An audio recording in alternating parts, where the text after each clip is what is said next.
அன்பின் வடிவங்களே, நமது கல்வி அமைப்பு பட்டம் பெறுவதை மிக முக்கியமானதாக கருதுகிறது. இவ்வாறு பட்டம் பெறுவது எதற்காக? பிழைப்புக்குரிய வருவாயை சம்பாதிக்கவா? கல்வி ஞானம் பெறவா? இன்றைய கல்வி அமைப்பில் படிப்பு இயந்திர கதியில் நடைபெறுகிறது. நல்லொழுக்கம் படிவதற்கான அறிகுறி இல்லை.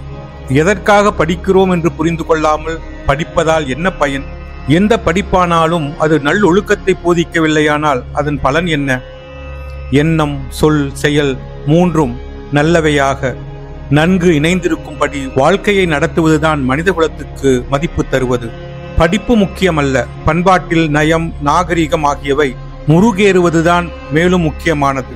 மாணவ மாணவியர் 3 முக்கியமான கோட்பாடுகளை நன்கு உணர்ந்து அனுசரித்து ஒழுக பழக வேண்டும்.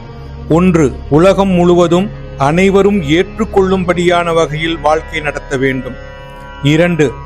வாழ்க்கையின் பல்வேறு அம்சங்களை உணர்ந்தறிய வேண்டும். 3.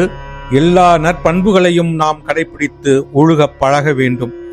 இவை மாணவருக்கு மட்டுமின்றி அனைவருக்குமே பொருந்தும்.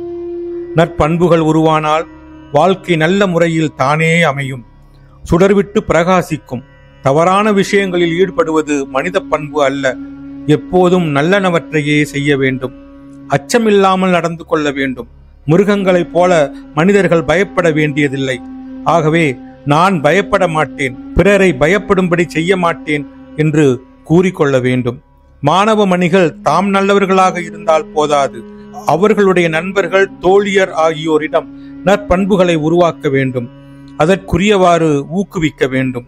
அன்பின் வடிவங்களே, தாய், தாய்நாடு, தாய்மொழி ஆகியவற்றை வெளிநாடு சென்றாலும் மறக்காமல் மதித்து நடந்தாக வேண்டும். ஏழை எளிய மக்களின் துயரத்தை நீக்க தியாக உணர்வுடன் பாடுபட வேண்டும்.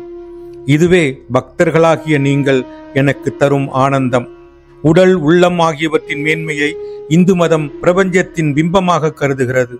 கல்வியின் மூலம் இந்த 3மே பக்குவம் பெற்று மேன்மை பெற வேண்டும்.